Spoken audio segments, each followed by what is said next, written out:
The Blue Jackets have 4 prospects that are going to World Juniors, which starts on Tuesday, and there might be a future Blue Jacket at the World Juniors as well. We've got Hadi Kalakeche of Locked On NHL Prospects here to talk all about that. You're Locked On Blue Jackets, your daily podcast on the Columbus Blue Jackets, part of the Locked On Podcast Network. Your team every day.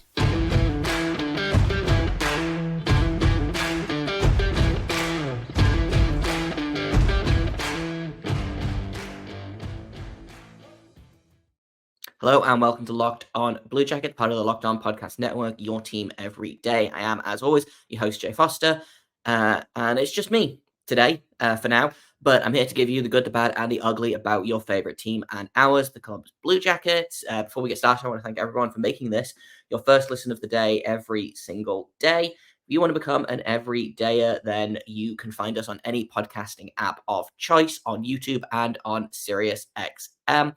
Today's episode is brought to you by FanDuel. Make every moment more, because right now new customers are going to get $150 in bonus bets with any winning $5 moneyline bet. It's $150 if your team wins. Visit FanDuel.com/locked-on to get started. Now, today I've got a special guest. I've got one half of Locked On NHL Prospects, Hadi Kalakeche, who is a prospect expert, a scout. And we're going to be talking about the Blue Jackets that have been named to World Juniors, how their seasons are going, how we think they're going to do in the World Juniors. And we also touched on someone who I think a lot of Blue Jackets fans are probably paying pretty close attention to at the minute. So we're going to take a quick look at Macklin Celebrini as well. And we'll have some fun with it. So I'm just going to get into my conversation with Hadi. It's the most wonderful time of the year. It's World Juniors time. I always love this tournament.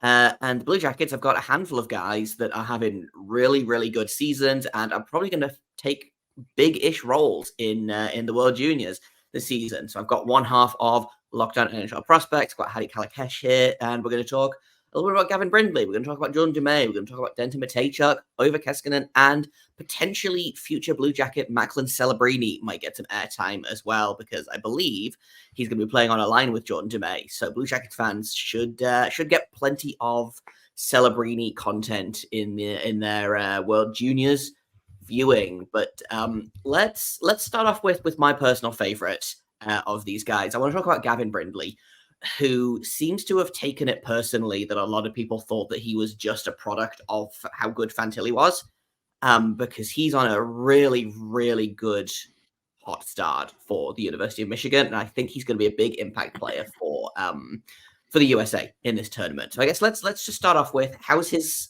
sophomore season doing in college?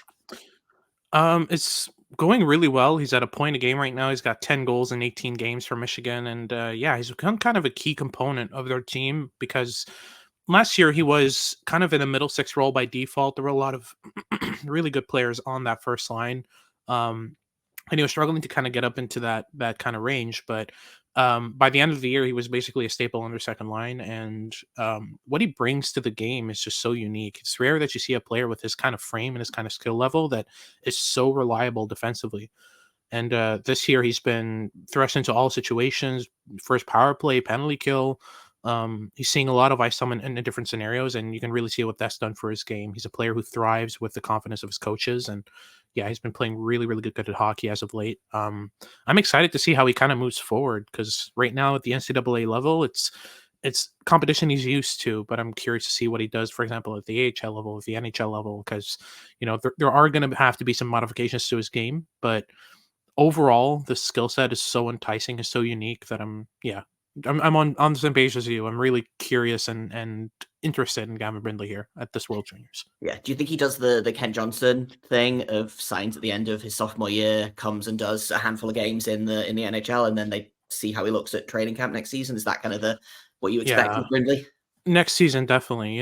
Right now as a sophomore, he still needs to learn kind of some elements of the game that it's part of the process with Brindley. He will need to kind of upscale his game to a more kind of pro level, even though the habits are really good, there are still some concerns with his ability to win puck battles in the corner. I mean, he can outwork opponents, but he can't really outthink them along the boards, which is something that usually comes with time and enough reps. But next year, in his junior year, I think it's going to be a really good idea to bring him up and see what he can do at the end of the year, especially if Michigan doesn't go far in the playoffs and you get like a good 10-game sample out of him. I think it's worth it. It looks like he's going to be on a line with Frank Nazar in the World Juniors. How do you think that combo is gonna turn out? And I can't remember who the other winger that I saw projected is, but how do you feel like he's going to do in the World Juniors with that? Yeah. I mean, yeah, those two have been teammates, and they're used to each other's play styles. So like, I think it's a given that those two are going to be playing really good hockey together. I think their line mates have changed more or less, but they mainly played with TJ Hughes, Dylan Duke, a bit of Rutger McGorty. But yeah, those two work really well together because Nazar is a very, straight, like linear, dynamic player. Like he'll carry the puck up the ice every chance he gets and break ankles in transition and create space. And Brindley's really good at working off of space. He's a decent puck carrier, but not overwhelmingly good. And Nazar kind of just puts the puck on his stick constantly in good ice. So that combination works really well together, and I'd expect that to keep going at the World Juniors.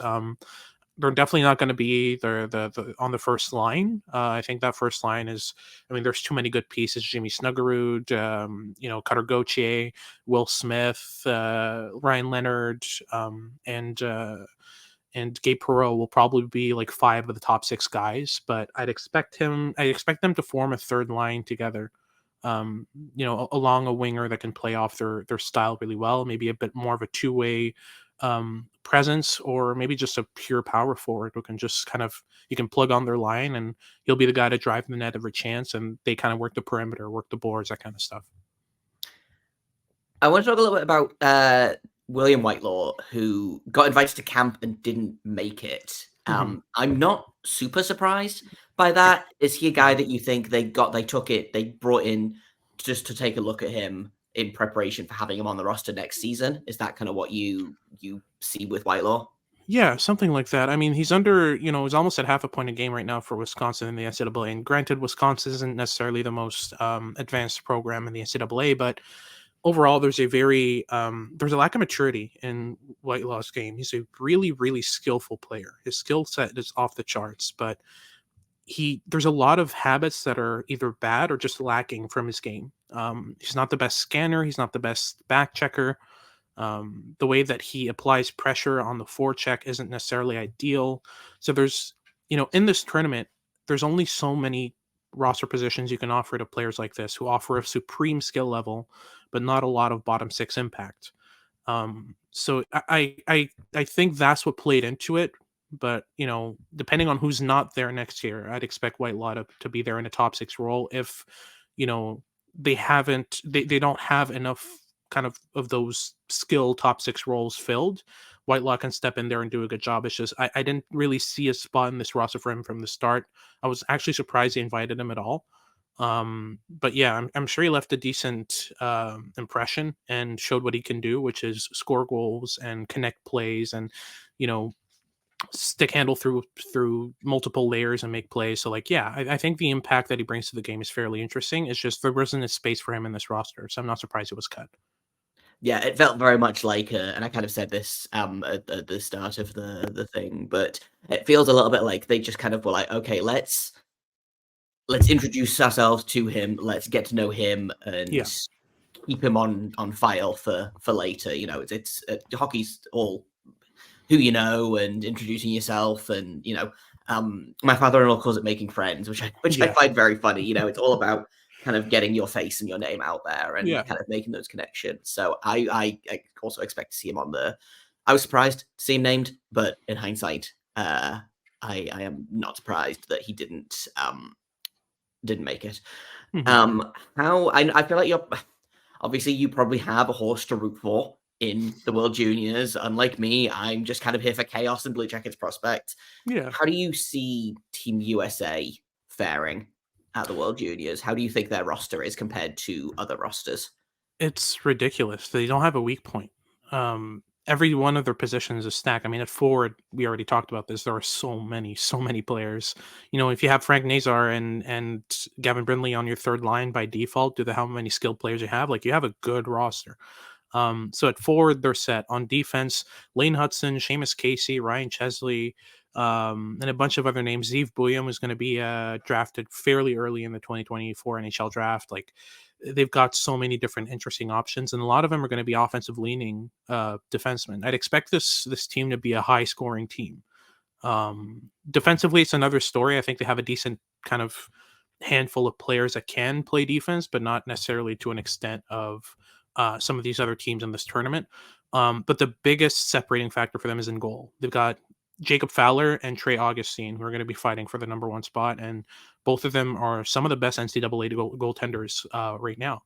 So it's just like, I can't name you a position in which they're weak. I'd expect them to have a fun time at this tournament, but then again, they lost their recent game against Sweden, and it was a high scoring game. I think it was like 8-5 or something like that. So yeah, they're going to allow a lot of goals, but if they can find a goaltender that is consistent and can stop enough pucks, they're going to run away with this because their offensive skill set is ridiculous. Yeah, for sure. I'm a big fan of Trey Augustine. He was the guy that I had my eye on going into the most recent draft, and then obviously he went to the Ducks, I think. It was Detroit, the Red Wings. Yeah. So kind of not necessarily a one that got away, but a guy that I'm definitely excited to watch at the World Juniors. I've got more of my conversation with Hadi coming up in just a second.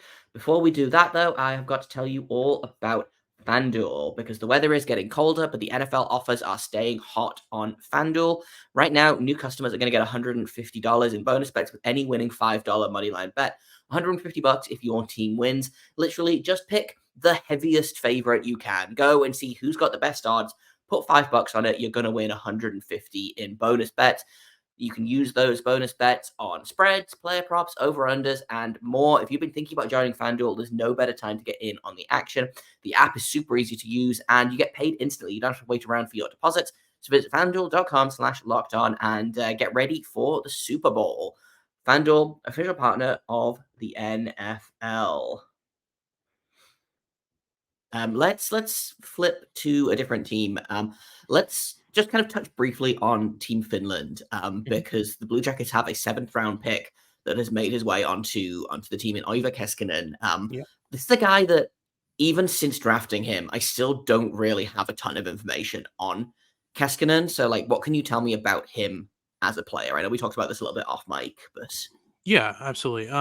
So I haven't really watched a lot of European hockey, so I haven't watched his tape with Tappara and the Liga, but you just look at the numbers. It's 15 points in 29 games as a 19-year-old, turning 20 in February. That's really good numbers for a player that age. But having watched his preseason game against Slovakia, I think that was really it was a really interesting performance. He plays with a lot of maturity. A lot of his decisions are layered within he makes decisions built off of previous decisions. So like every single decision he makes builds off the last. I remember like his assist that he got was a play where he decided to circle up and keep all like everyone in front of him, and then closed in on the high slot, got a puck, and then kind of just held on to it and faked as if he was shooting. He waited for the defenseman in front of him to put his stick in the lane and just zipped it under his stick to an open teammate who had a wide open shot.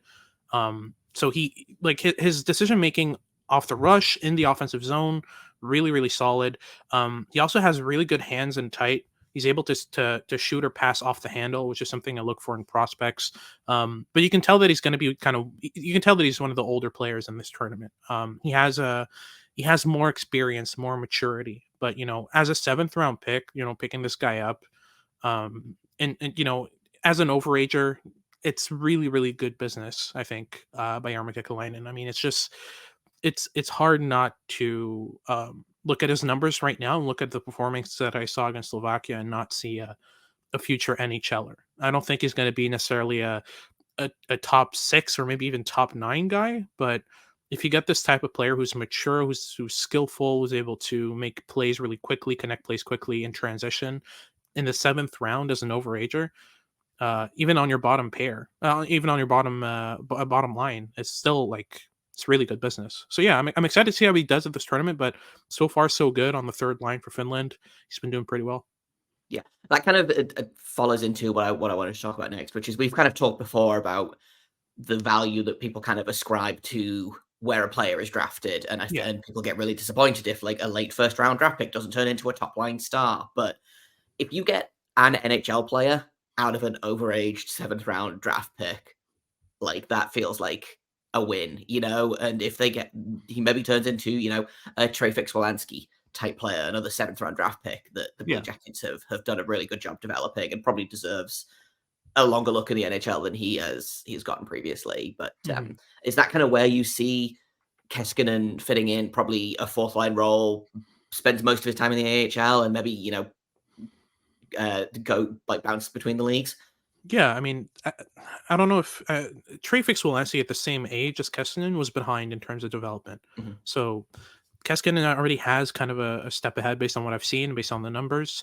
But I would say that the route for progress, the amount of room for improvement that Oiva Keskinen has, is probably shorter than Wolansky. So it's just a matter of what do you do with that? I think that at the end of the day, Keskinen's maturity, the way that he plays off the puck and the way that he makes decisions on it is good enough that you can get a regular NHLer out of him. I just don't see the high-end skill set required to have kind of a middle six impact or that kind of stuff. But I wouldn't expect Keskinen to be a kind of perennial AHLer who kind of doesn't get his flowers and doesn't get a long-term NHL shot. I think he's going to be an NHLer, but he's going to be a real support role guy. I'd expect him to be kind of a penalty killer, 4th liner, and there's still going to be some adjustments required in his game in order to get him there. But I think he has the intelligence and the maturity to fit to adapt essentially to whatever role is thrust onto him. And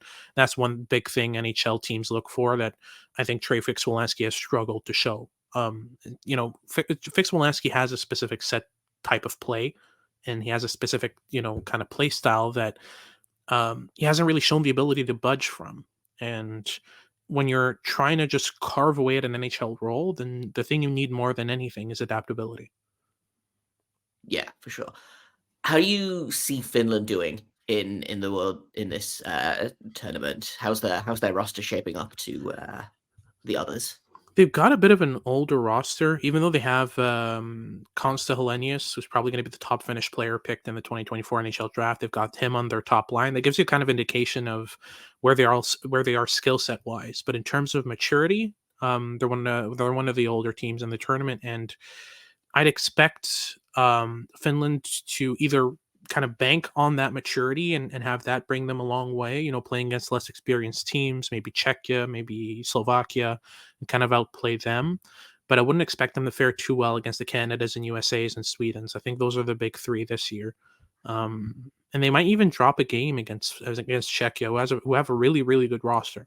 So yeah, I don't know if there's going to be real medal kind of consideration for them, and if they do get into the medal rounds, it's probably going to be a bronze medal, given who else is playing there, unless there's a major upset, of course. But yeah, I'd expect them to be outside. They're on the outside of the top 3 looking in. That's for sure.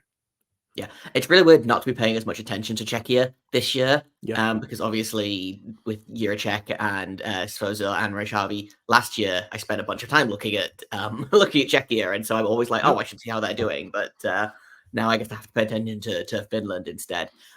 Let's talk about Canada, because this is kind of the bulk of where the Blue Jackets prospects are, and also potential future Blue Jackets.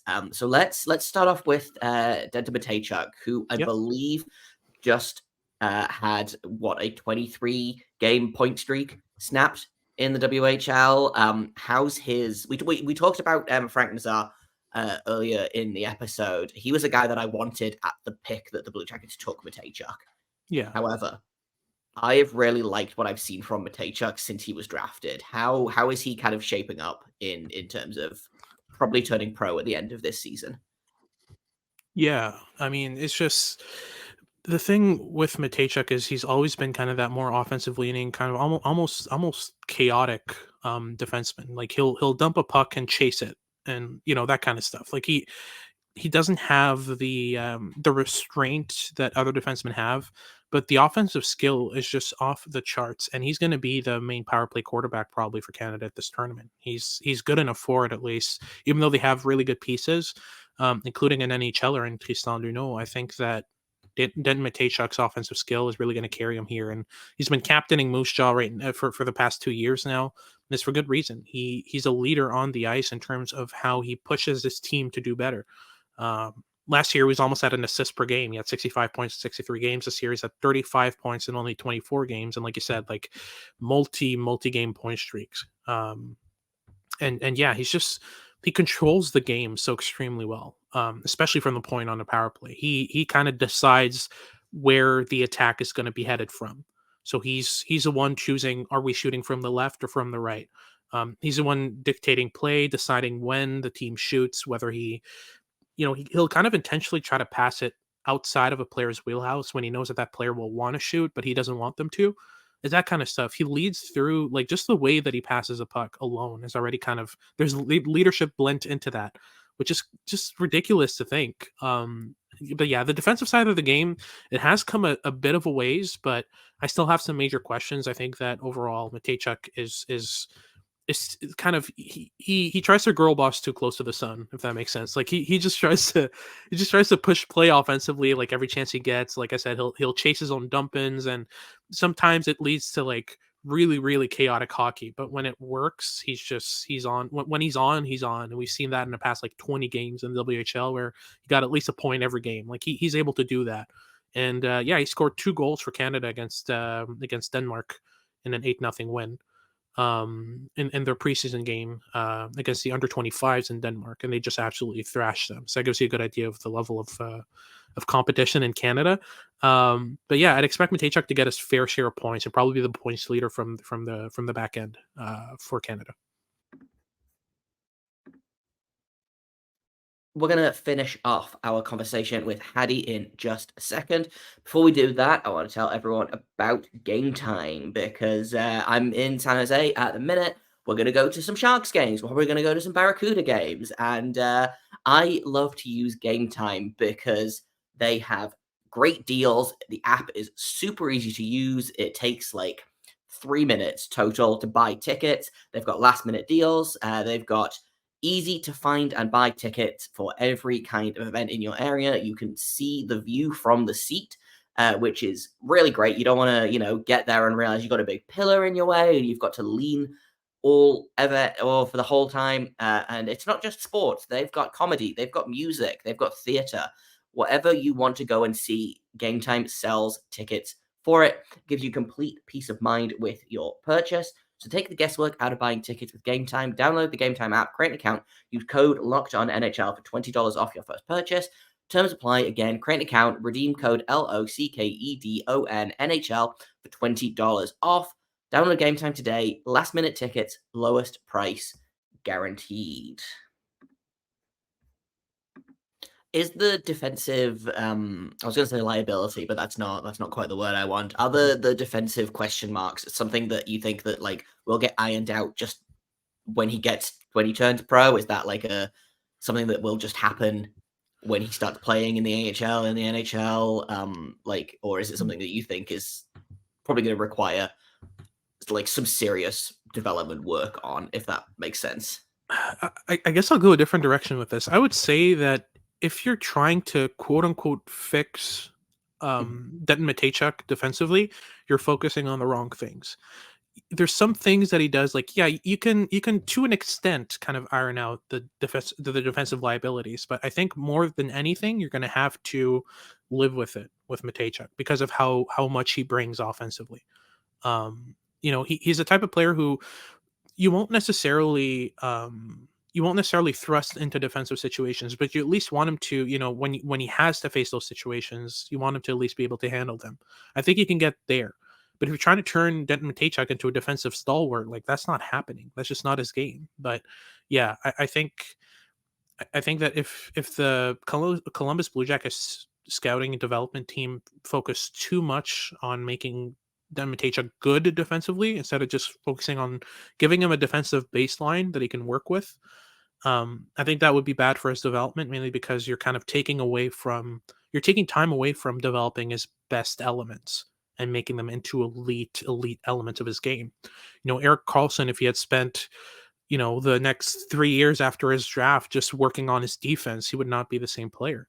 And he would not have had the stellar career that he had. It's kind of the same situation with Mateychuk. You don't want to take too much time away from his offensive game. You don't want to take too much emphasis away from his offensive game, because you'll make him like a half decent defensive player and make him just a good offensive player, instead of making him an average defensive player and an elite offensive player, if that makes sense.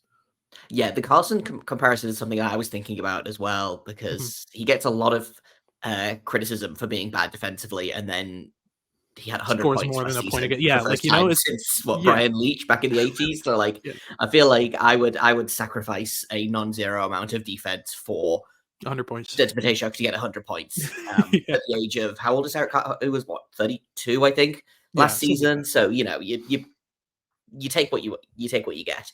I want to talk a little about John Dumais, because I feel like this is, of all of the Blue Jackets prospects, this is the one that has the biggest divide between like the scouting world and the fan world, so to speak. I feel like a lot of the fans are convinced he's the second coming of Cam Atkinson, and he's going to be like 100+ point player in the NHL. And I feel like a lot of the scouts I talk to, I know you and Sebastian are not quite as high on him as some other people I've talked to. Have you seen anything from him this year that has kind of started to make you believe that he has a little bit more adaptability to become an NHLer? Yeah, the issue with Dumais is he's still playing at a level that I think doesn't benefit him. And it's hard to get a read on what he's going to do at the next level, because his play style has stayed the same. His physicality's improved a bit. His overall ability to make plays quickly has improved a bit, but he's making plays at the QMJHL level, and the QMJHL level is very far from the AHL or the NHL level. So it's hard to get a read on how translatable his game is when he hasn't changed levels. But I think seeing him at this World Juniors will be a good kind of midway point. It's going to be a good sample to see, okay, how does he do against the best of his age group?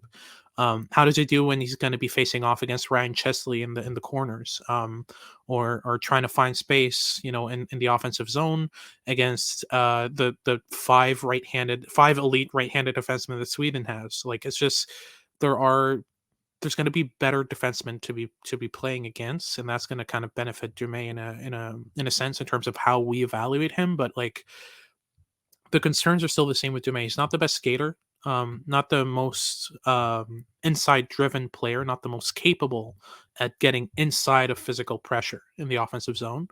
Like, that's still the main issue with him, and that could limit him severely.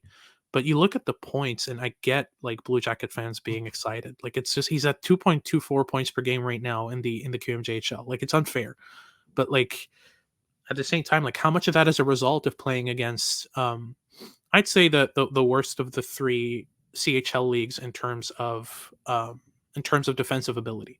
Like, they have a bunch of like really interesting offensive players, but the defense over there is shambolic. It's just, there's something about it that's frustrating. But yeah, I can see why Dumais getting the points that he has, but I'd say he's the one player that had put a bigger emphasis on his World Juniors play than his league play, even though the sample's like 10% the size. Like, it's just, that's more his level. That's more where I think Dumais is going to be able to shine and show what he can do as an individual, versus the QMJHL, where he's coasting on some of the worst defense in all of junior hockey. Like, yeah.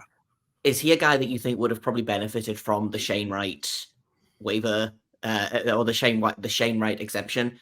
Oh yeah, that he got, because there was a lot of talk at the start of the season of both Dumais and Mateychuk. I think they were the two last cuts at training camp, and people were saying, are they going to make the NHL roster? Are they going to make the NHL roster? And like, no, They weren't. But there was a lot of talk about should either of them get that exemption to play in the AHL? Are they too good for Major Junior? And like, I thought Mateychuk could probably have benefited from going back to the WHL just because defensemen take longer to finish developing, and the WHL is a better league. But I still think there might have been some value in trying to get Dumais into the AHL, and then you see what you have with him instead of him going from 3 years of dominating in the queue to going to the AHL and maybe having more trouble than I think a lot of people are expecting him to adapt. Yeah, absolutely. So the thing with Dumais is, it's like, if it wasn't for that stupid CHL rule, sorry for the word, but it's just it's stupid. If it wasn't for that rule, if Dumais, for example, had gone to the USHL and gone the USHL route and the NCAA route, where he could sign with the Blue Jackets and play in the NCAA base and play in the AHL anytime he wants, like, we'd be having a different conversation with Dumais, because I think with Dumais the most important thing was to upscale as soon as possible, because the sooner he gets in the AHL, the sooner he has to face players who are going to outmuscle him every time, players who are going to block the middle every time, who are going to keep him to the outside every time. Like, that's what he needs in order to develop. And because of the CHL NHL agreement, he can't do that unless he gets the exemption, which is very, very recent. Like, they started this the year after COVID. Basically, I was going to say, I think Shane Wright might be literally the only player that I can think of that's had this exemption rule. Apart from, like, obviously the OHL, they sent a bunch of guys. Yeah, but I know there's someone else. I just can't put my finger on him. I know there's another player, but I'll look that up after the show.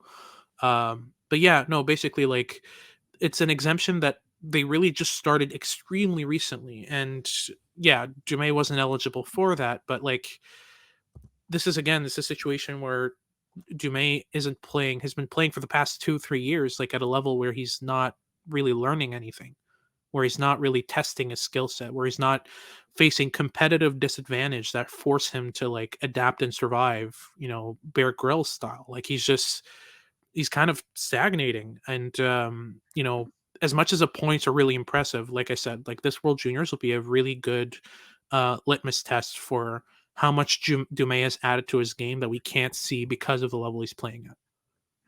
Yeah, 100%. Let's talk a little bit about John Dumais' line mate at the minute in the World Juniors, because the Blue Jackets look like they are trucking their way towards another lottery pick. And maybe they'll get lucky this year. Unlikely. They'll probably get bumped down a spot again in favor of a more popular team. The lottery is not rigged, but I like to pretend that it is to make me feel better. Let's talk about Macklin Celebrini, who is the guy at the draft this year. And I know there's arguments to be made for Cole Eiserman and Ivan Demidov, but Macklin Celebrini and Jordan Dumais playing together is probably going to excite a lot of Blue Jackets fans who have already kind of declared the season over and tank. It's time to tank for Celebrini. What can you tell me about his game? Yeah, Celebrini plays in a very linear kind of rush fashion. Like, he's basically the rush offense version of Adam Fantilli, where, like, Adam Fantilli, a lot of his offense comes off the cycle, creating turnovers in the offensive zone, forechecking hard, cycling pucks, outmuscling opponents. Celebrini has the same upside, but a completely different style. Like, Celebrini, a lot of his goals come off, like, straight up off the rush. He'll attack you downhill time and time and time again until he crack. And yeah, for me, by far, so far, he's made himself the first overall pick. Like, no one even comes close. And that's with as much love for Ivan Demidov as I have. That's with as much love for, some of the other guys in this draft that I have. I'm not the highest on Cole Eiserman. I think that Cole Eiserman's probably a 5 to 10 pick guy rather than a top 3 guy that, like, he's been sold to be.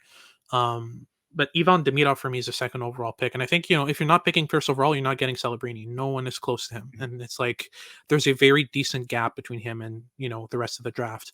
So yeah, if the Blue Jackets end up drafting first overall, I think that'll be great for them, because you have a 1-2 punch of Fantilli and Celebrini, who play completely different styles, but have similar upsides. You can even pair them on the first line when you really need that offensive push late in the game, like that kind of stuff. But yeah, I'm just, with Celebrini, I can't really name you an area of his game that's a proper weakness. Maybe his backhand, maybe his defensive involvement, but like, those are those are details you usually iron out naturally as you develop, as you play in the NHL for years and years and years. As you turn 22, 23, 24, usually those areas of your game have improved drastically and have become, good enough to make you kind of keep your head above water in the NHL and thrive offensively. Yeah. Let's finish up here. With you mentioned Adam Fantilli very briefly. How is his rookie season going, do you think? Are you as frustrated as I am that he's not getting the ice time that he probably should be? I'm not surprised, but at the same time, I wonder what could be better for his development. Like maybe, do you send him to the AHL, let him develop for a couple of years, and call him up when his game is polished enough? Like usually when players drafted that high aren't really cutting the top of the lineup is because there's something properly missing from their game. I think of Juraj Slafkovsky last year. Like he was a player who wasn't scanning, who wasn't evaluating his surroundings, and wasn't taking in what was going on. He would get trucked every couple games. And it's like, how much ice time do you want to give to a guy like that who overall harms your team more than he benefits it? And this year, Slafkovsky has been slowly built into a first line role. And right now he's probably the best player on the line with Cole Caulfield and Nick Suzuki. Like he's been really, really good. So it's just, I think Fantilli needs a summer. Like he needs a whole summer to work on the very particular elements of his game that are lacking: his scanning habits, his defensive positioning, his ability to go from boards to middle quickly. Like he does it with strength and power, but not with quickness yet. And I think once that's developed, like that'll be the separating factor for Fantilli that makes him a bona fide top six guy, but he's not there yet. So the question is, do you break his confidence majorly once and just send him down, have him play top 6 minutes in the AHL? Or do you keep his confidence on a kind of going high, going low kind of basis in the NHL in a kind of bottom 6 role where you kind of throw him out there from time to time in decent scenarios, have him score a cool goal and, keep his confidence up? I think that's a better plan for them right now, is just being patient and playing him in the bottom 6 role in the NHL. And then in the offseason, you work on his game. And if in the preseason you don't see improvements, then you send him down and let him work his way up. But like for this year, I don't think it's a really good idea to just drop him down and, have him play at a level where he's not happy. I think you head into the summer with clear expectations for him. And if he doesn't match those expectations, then you can say, look, we asked you to do this. You didn't do this. So we're sending you down. And that's a better pill to swallow for a young player than just getting sent down mid-season, Yeah, 100%. It'll be. I'm really interested to see where he finished. He's second in rookie scoring at the minute, so I'm interested to see where he ends up. I will say he has been bumped up to that top line at the minute, or I maybe second line. I don't know. The Blue Jacket first and second lines are kind of interchangeable at the minute. With Voronkov, Chidakov, and Marchenko just deciding that they're going to go sicko mode every game, which is a lot of fun. Yeah. But he's playing with Gaudreau at the minute. And he's seen a big kind of boost in his numbers. So maybe he's finally figured something out. Maybe giving him proper line mates was the thing for it. Who could really say? But hopefully. I'm really interested to see where he finishes in rookie scoring. But for people that want to learn more about prospects, I know Blue Jackets prospects get quite a lot of airtime on your show because there are just so dang many of them. Where can people find you and your show online? Yeah, so anywhere you find this, you'll find Locked On NHL Prospects. Just look that up, whether you're watching on YouTube or your favorite podcasting platform, or pretty much everywhere. We also post 5 days a week. Also, you can find me on Twitter at HadiK_scouting. If you're watching on YouTube, my handle's just below my face right here. And yeah, I post YouTube videos, scouting breakdowns, articles, everything you want. Everything goes through Twitter, so that's your one-stop shop if you want to kind of see all of my work.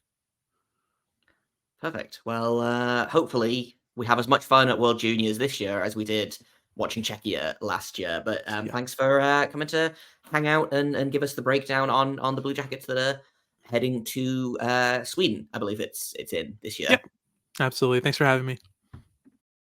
And that's all I've got for you today. Tomorrow we will... there'll be no episode tomorrow because it is Christmas. So happy Christmas to everyone. The day after, Tuesday, we will be back and I will be talking to founder of AHL News Now, Cleveland Monsters reporter Dina Weinheimer, about what the Monsters are doing this season, how much fun it is, players to watch out for, players that have impressed, And we even talk a little bit about playoffs. So that's coming up on Tuesday. Thank you for listening to this episode. Thank you for making us your first listen of the day every single day. Locked On Blue Jackets continues to be free and available on all podcast platforms. We're over on YouTube. You can find us on SiriusXM. And speaking of SiriusXM, the Blue Jackets are playing the New Jersey Devils on Wednesday night. Catch every goal, penalty, and other assorted nonsense of the Blue Jackets hometown broadcast with SiriusXM on the SXM app. Just search Blue Jackets and you will be able to find them there.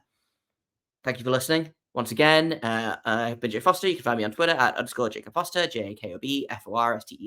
You can find the show at LO_Blue Jackets. You can email us at lockedonbluejackets@gmail.com.